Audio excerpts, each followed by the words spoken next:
लहान वयापासूनच मुलींनी हे प्रशिक्षण आत्मसात करणं गरजेचं आहे. स्वतःचं संरक्षण, त्याबरोबर आपली इतरांचं संरक्षण आपल्याला या क्रीडेच्या माध्यमातून करता येतं आणि आपला पारंपरिक खेळ हा जोपासला जातोय. त्यानंतर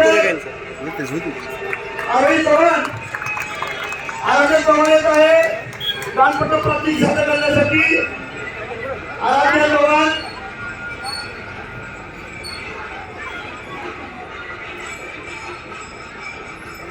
अतिशय मुलायम अशा लहान वयातल्या मुली हे सशस्त्र खेळांचं प्रात्यक्षिक सादर करीत आहेत.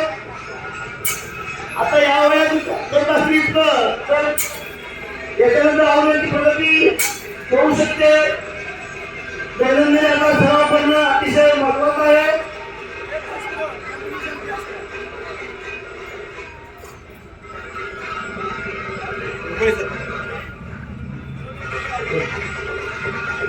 यानंतर नेक्स्ट पॉइंट फास्ट काय कोणे फास्ट लाठी लाठी लाठी लाठी डबल लाठी या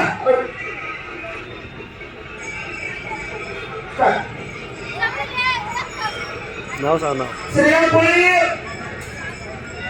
मी सुद्धा भारत प्रात्यक्षिक सादर करीत आहे. त्यानंतर लास्ट प्रात्यक्षिक डबल स्टिक आपल्या पुढे सादर होत आहे.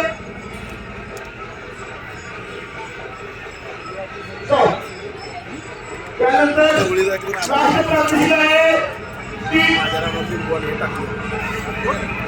नाव सांग नाव. सुयश जोगवे. जवळजवळ गेली 35 वर्षाची परंपरा आहे. स्पोर्ट्स फाउंडेशन आणि सिलंबन स्पोर्ट्स टाळ्या टाळ्या टाळ्या संघटनेच्या वतीने टाळ्या. तासगाव शहरामध्ये या विविध कलेंड प्रात्यक्षिक सादर करण्यासाठी दररोज हा सराव सर केला जातोय. टाळ्या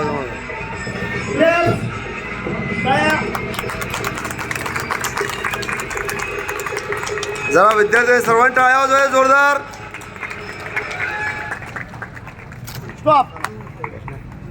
धन्यवाद. तासगाव स्पोर्ट्स क्लब शिवकालीन युद्धकला अतिशय खूप छान सादरीकरण. तुझ्या सर्वांचं खूप खूप मनपूर्वक अभिनंदन. सर्व विद्यार्थी, सर्व मार्गदर्शक शिक्षक सर्वांचं अभिनंदन. ज्या ज्या विद्यार्थ्यांनी त्याचं भाषण पोवाडा सादरीकरण केलं त्यांचंही खूप खूप अभिनंदन. यानंतर आपल्या तासगाव तालुक्याचे आदरणीय तहसीलदार पाटवे साहेब आपणा सर्व विद्यार्थ्यांचं कौतुक करतील आणि आपणास शिवजयंती शुभेच्छा देतील.